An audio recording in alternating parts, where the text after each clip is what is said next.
तो गाइस आज हम सीखेंगे कि हमने गेम खेल कर कैसे अर्निंग करनी है। सबसे पहले ये spin to win cash and start आपने इसे ऐप को डाउनलोड करना है। उसके बाद इसको ऊपर करना है। तो यहाँ पर मैं पेपाल के साथ इसे अटैच करता हूँ। इसमें आप विड्रॉ ले सकते हैं।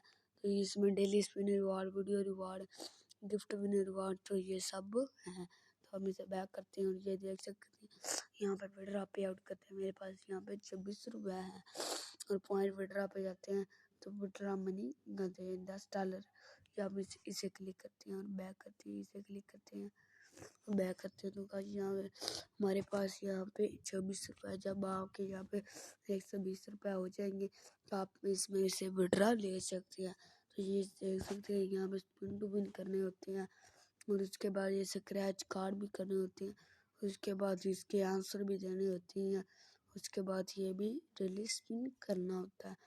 तो गाइस आज की वीडियो आपको पसंद आई हो, हमारे चैनल को सब्सक्राइब करना मत भूलिए।